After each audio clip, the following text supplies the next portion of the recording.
വളാഞ്ചേരി ഭാഗത്തുള്ള ഒരു പ്രധാനപ്പെട്ട സ്കൂളിന്റെ മുന്നിൽ നിന്ന് ഒരാൾ വിളിച്ചു. ആരാ വിളിക്കണമെന്ന് അറിയില്ല. അയാൾ വിളിച്ചിട്ട് പറഞ്ഞു, ഇത് എക്സൈസ് ഓഫീസല്ലേ? അതെ. പിന്നെ ഞാൻ ഇന്ന സ്കൂളിന്റെ മുന്നിൽ നിന്നാണ് വിളിക്കണേ. നിങ്ങളുടെ പേരെന്താ ചോദിച്ചപ്പോൾ എൻ്റെ പേര് പറയാൻ എനിക്ക് പേടിയാണ് സാറേ. എൻ്റെ പേര് നിങ്ങൾ ചോദിക്കണ്ട. ഞാൻ ഒരു കാര്യം പറയാം, നിങ്ങൾ കേട്ടാൽ മതി. ഇന്ന് വെള്ളിയാഴ്ചയാണ്. ഇന്ന് ഉച്ചയ്ക്ക് ലഞ്ച് ബ്രേക്ക് കൂടുതലുണ്ട്. കുട്ടികൾ പള്ളിയിൽ പോകാൻ വേണ്ടി പുറത്തു പോകും. അപ്പോൾ ഈ കുട്ടികൾക്ക് എന്തോ ഒരു സാധനം കൊടുക്കാൻ വേണ്ടി ഒരു ചുവന്ന ബുള്ളറ്റാണ്, വണ്ടി നമ്പർ പറഞ്ഞു തന്നു. ഇതിലൊരു ചങ്ങാതി എല്ലാ വെള്ളിയാഴ്ചയും വരാറുണ്ട്. വെള്ളിയാഴ്ചയാണ് എനിക്ക് അവധി. അതുകൊണ്ടാണ് ഞാൻ അന്ന് കൃത്യമായിട്ട് ഞാൻ കാണുന്നുണ്ട്. അല്ലാത്ത ദിവസം വരുന്നുണ്ടോ എന്ന് എനിക്കറിയില്ല. അതുകൊണ്ട് നിങ്ങളൊന്ന് നോക്കണം എന്ന് പറഞ്ഞപ്പോൾ ഞങ്ങൾ അന്ന് 12 മണിക്ക് തന്നെ ആ സ്കൂളിന്റെ പരിസരത്ത് പോയി നിന്നു. ഞങ്ങൾ 4 പേര്. ഈ വേഷത്തിലൊന്നും അല്ലട്ടാ, ഈ കുപ്പായിട്ടിട്ടൊന്നല്ല. ഞാനൊരു ഫുൾ കൈ ഷർട്ടും ഒരു വെള്ള മുണ്ട കൊടുത്തൊരു ഉസ്താദിന്റെ മാതിരിയാണ് ഞാൻ പോയി നിന്നത്. ഒരു കേസ് പിടിക്കാൻ വേണ്ടി വേഷം മാറിയ കുഴപ്പമൊന്നുമില്ലല്ലോ. ഞാനൊരു ഉസ്താദിന്റെ മാതിരിയൊക്കെ പോയി നിന്നു. അങ്ങനെ പലരും പല വേഷത്തിൽ പോയി നിന്നു. പക്ഷെ അന്ന് 2 മണി വരെ നിന്നിട്ടും ആരും വന്നില്ല.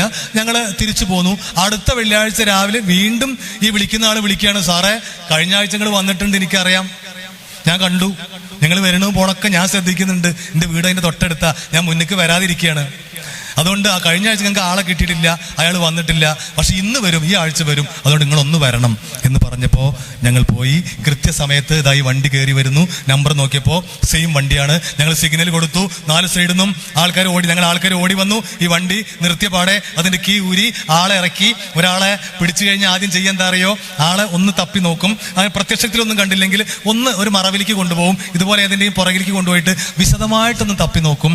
ചില സാധനങ്ങൾ എവിടെയാണ് ഒളിപ്പിച്ച് വെക്കുക എന്ന് എനിക്ക് മൈക്കിലൂടെ ഒന്നും പറയാൻ പറ്റില്ല. എവിടെ ഒളിപ്പിച്ച് വെച്ചാലും ഞങ്ങൾ എടുക്കും. അപ്പോൾ അയാളുടെ കയ്യിൽ നിന്ന് ഒരുപാട് സാധനം കിട്ടി. അയാൾ മൊബൈൽ ഫോൺ ആദ്യം മാറ്റി വെച്ചു. പിന്നെ ഒരു 10 മിനിറ്റ് ഇയാളോട് സംസാരിച്ചു. പിന്നെ അയാളുടെ ഫോണിലേക്ക് വരുന്ന കോളുകൾ ഞങ്ങളാണ് എടുക്കുക. അയാളുടെ ശബ്ദം അനുകരിച്ചുകൊണ്ട്. കുറച്ച് മിമിക്രിക്കാരൊക്കെ ഞങ്ങളുടെ എക്സൈസിലും പോലീസിലൊക്കെ ഉണ്ട്, ശബ്ദം അനുകരിക്കാൻ പറ്റിയ ആൾക്കാരൊക്കെ ഉണ്ട്. അതുകൊണ്ട് ആദ്യത്തെ കോള് വന്നു. ഒരാൾ വിളിച്ചിട്ട് ചോദിച്ചു, നിങ്ങൾ എവിടെയുള്ളത്? അപ്പോൾ ശബ്ദം മാറ്റിയിട്ട് ഞങ്ങൾ പറഞ്ഞു, ചെങ്ങായ ഞാൻ വളാഞ്ചേരി ഉണ്ട്, ഞാൻ വരട്ടെ, ലേസം സാധനം കിട്ടുമോ? ഇങ്ങോട്ട് വരണ്ട, പുതിയൊരു SI വന്നിട്ടുണ്ട് വളാഞ്ചേരി. ആ പഹയനെ കൊണ്ട് യാതൊരു സ്വൈര്യമില്ല. വെറുതെ പറയാ, പഹയൻ എന്നൊക്കെ പറഞ്ഞാൽ ഓ വിശ്വസിക്കുമല്ലോ, അതിനു വേണ്ടി പറയാണ്. ആ പഹയനെ കൊണ്ട് യാതൊരു സ്വൈര്യമില്ല. അതുകൊണ്ട് ഇങ്ങോട്ട് വരണ്ട, ഇതൊരു കാര്യം ചെയ്തോ, അങ്ങോട്ട് അപ്പുറത്തെ മൂടാൽ ബസ് സ്റ്റോപ്പ് ഉണ്ട്, ആ ബസ് സ്റ്റോപ്പിന്റെ അവിടെ പോയി നിന്നോ. മൂടാൽ എന്ന് പറഞ്ഞൊരു സ്ഥലം ഉണ്ട് അവിടെ, ആ ബസ് സ്റ്റോപ്പിന്റെ അവിടെ പോയി നിന്നോ, ഞാൻ അങ്ങോട്ട് കൊണ്ടുവരാ സാധനം എന്ന് പറഞ്ഞു.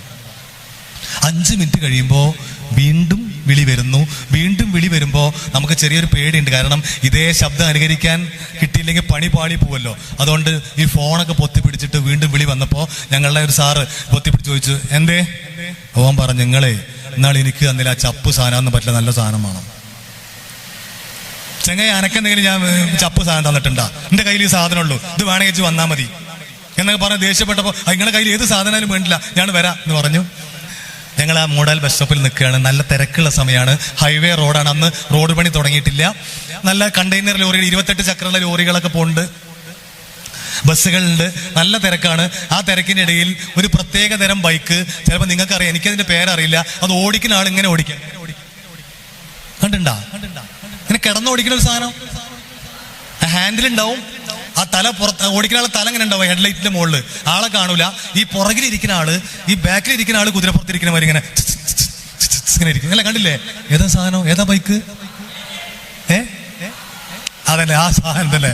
ഇതിൽ പറപ്പിച്ച് വരിക, ഒറ്റയ്ക്കുള്ളൂ കേട്ടോ, പറപ്പിച്ച് വരികയാണ്. 28 ചക്രമുള്ള ലോറിയുടെ ഇടതുഭാഗത്തു കൂടെയാണ് ഓവർടേക്ക് ചെയ്യണേ. ഓർത്തോ, ഇടതുഭാഗത്തു കൂടെയാണ് ഓവർടേക്ക് ചെയ്യണേ. ഒരു ചെറിയ മണിക്കല്ല് കയറി ഒന്ന് സ്കിഡ് ചെയ്താൽ നേരെ ഈ വീലിന്റെ ചോട്ടിക്ക് പോവും. ഈ ലോറി ഓടിക്കുന്ന ആൾക്ക് കാണാൻ പോലും പറ്റില്ല, റോട്ടില് ആകെ പരത്തിയിട്ടിട്ട് അത് പോവും.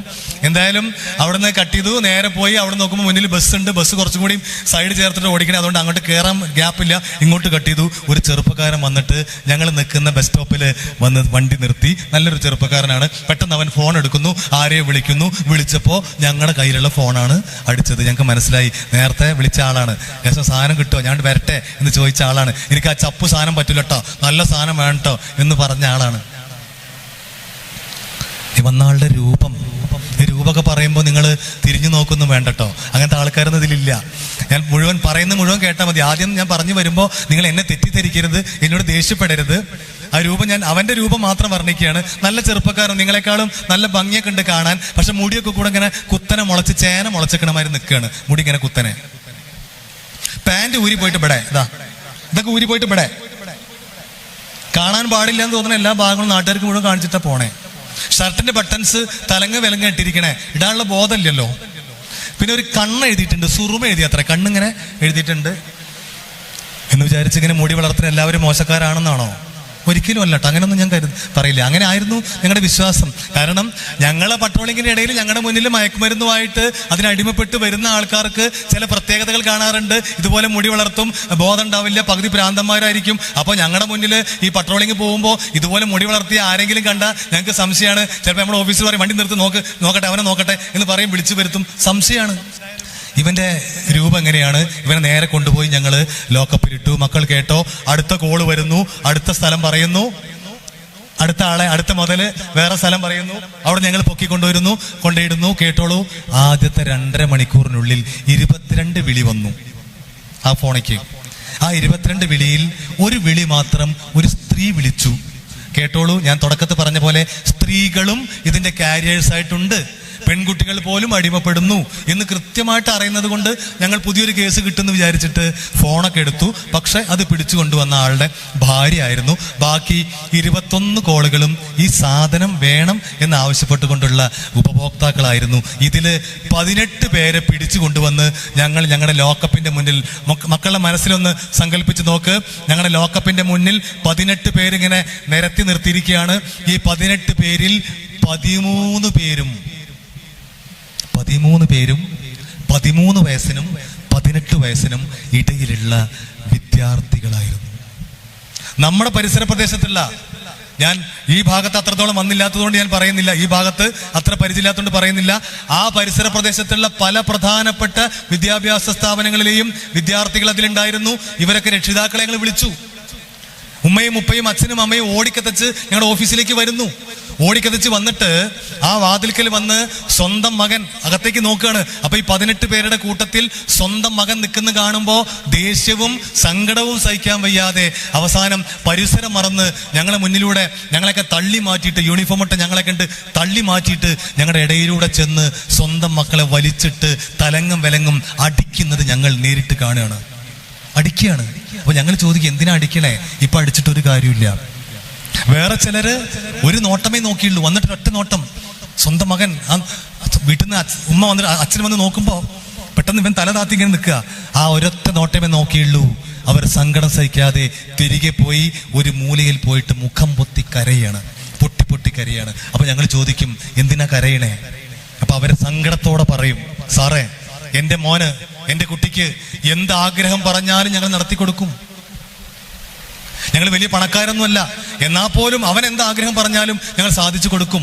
മൊബൈൽ ഫോൺ വേണമെന്ന് പറഞ്ഞു, സാധാരണ ഫോൺ പോരാ, 20,000 രൂപയുടെ ഒരു ഫോണാ പറഞ്ഞേ, ഞങ്ങൾ വാങ്ങിച്ചു കൊടുത്തു. ഇപ്പൊ ഇന്ന് രാവിലെ പോകുമ്പോ അവൻ ഫുട്ബോൾ കളിക്കാൻ വേണ്ടി ഡ്രസ്സ് വാങ്ങാൻ അല്ലെങ്കിൽ ബൂട്ട് വാങ്ങാൻ ഒരു 2,000 രൂപ വേണമെന്ന് പറഞ്ഞ് 2,000 രൂപയും വാങ്ങിയിട്ട് അവൻ പോയതാണ് സാറേ. ഈ 2,000 രൂപയുമായിട്ട് അവൻ ഈ സാധനം വാങ്ങാനാണ് പോയതെന്ന് ഞങ്ങൾ അറിഞ്ഞില്ല സാറേ. ഞങ്ങളുടെ മോൻ ഞങ്ങളോട് ഈ ചതി ചെയ്യുമെന്ന് ഞങ്ങൾ കരുതിയില്ല സാറേ. മക്കളെ, നിങ്ങളുടെ രക്ഷിതാക്കൾ നിങ്ങളെക്കുറിച്ച് ഒരിക്കലും അങ്ങനെ കരുതുന്നില്ല. നിങ്ങൾ അവരെ വഞ്ചിക്കും, ചതിക്കുമെന്ന് അവരൊരിക്കലും കരുതുന്നില്ല. അത്രയും വിശ്വാസമാണ് നിങ്ങളെ. എന്തായാലും ഒരാളെ വിളിച്ചപ്പോ അമ്മയാണ് ഫോൺ എടുത്തിട്ടോ. അമ്മ ഫോൺ എടുത്തപ്പോ ഞങ്ങൾ ചോദിച്ചു, മോന്റെ പേരെന്താ? മോന്റെ പേര് ഇന്നതാണ്. മോൻ എവിടെ? ഓ, സ്കൂളിൽ പോയതാണല്ലോ സാറേ. അവൻ സ്കൂളിലല്ല പോയേ, ഞങ്ങൾ എക്സൈസുകാരാണ്, അവൻ ഞങ്ങളുടെ കസ്റ്റഡിയിലുണ്ട് എന്ന് പറഞ്ഞപ്പോ ആ അമ്മ പറയാണ്, എന്റെ കുട്ടി ആവൂല, എന്റെ മോനല്ലത്, നിങ്ങൾ അനാവശ്യം പറയരുത്, എന്റെ കുട്ടി ഒന്നും അങ്ങനെ ചെയ്യൂല. ഞങ്ങൾ പറഞ്ഞു, നിങ്ങളുടെ മോനാണ് അമ്മേ, നിങ്ങൾ ഇതുവരെ ഒന്ന് വരൂ, വന്നിട്ട് നിങ്ങൾ നിങ്ങളുടെ മോനെ കൊണ്ടുവെക്കോ, അവനെ കേസെടുക്കാനൊന്നുമല്ല, പക്ഷെ നിങ്ങൾ വന്നാലേ അവനെ വിടൂ, നിങ്ങളെ സാന്നിധ്യത്തിൽ അവനെ വിടൂ, നിങ്ങൾ ഒന്ന് വരൂ എന്ന് പറഞ്ഞപ്പോ ആ അമ്മ ഓടിക്കതച്ച് 3ാം നിലയിലുള്ള ഞങ്ങളുടെ ഓഫീസിലേക്ക് വരികയാണ്. ആ ഓഫീസിന്റെ വാതിൽക്കൽ വരുമ്പോഴും അവരെ മനസ്സ് പറയാണ്, എന്റെ കുട്ടിയല്ല, എന്റെ മോനത് ചെയ്യൂല, എന്റെ മോനാവൂല. ഒരു പക്ഷേ അവന്റെ പേര് മാറ്റി പറഞ്ഞതായിരിക്കാം, ആരെങ്കിലും കൂട്ടുകാര് അവന്റെ അഡ്രസ്സ് പറഞ്ഞു കൊടുത്തതായിരിക്കാം എന്ന് അപ്പോഴും അവരെ മനസ്സിൽ അങ്ങനെയാണ് പറയണേ. ആ വാതിൽക്കൽ വന്ന് അകത്തേക്ക് നോക്കുമ്പോൾ സ്വന്തം മകൻ നിൽക്കുന്ന കണ്ടപ്പോൾ, ആ 18 പേരുടെ കൂട്ടത്തിൽ സ്വന്തം മകൻ നിൽക്കുന്ന കണ്ടപ്പോൾ ഞങ്ങളുടെ മുന്നിൽ ആ പാവപ്പെട്ട സ്ത്രീ ബോധമറ്റ് വീഴാണ്. ഒരു പക്ഷേ സിനിമകളിൽ നിങ്ങൾ കണ്ടിട്ടുണ്ട്, നിവിൻ പോളിയുടെ ഏതൊരു സിനിമയിലുണ്ട് സമാനമായ രംഗം.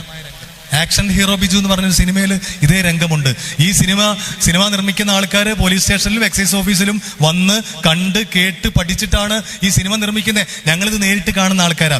ഏതായാലും മക്കളെ, ഈ 18 പേരെയും ഈ 13 പേരെയും ഞങ്ങള് രക്ഷിതാക്കളുടെ സാന്നിധ്യത്തിൽ ഇറക്കി വിട്ടു.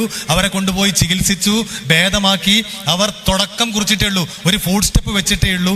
അതുകൊണ്ട് ആ സമയത്ത് കണ്ടെത്തിയത് കൊണ്ട് അവരൊക്കെ രക്ഷപ്പെട്ടു.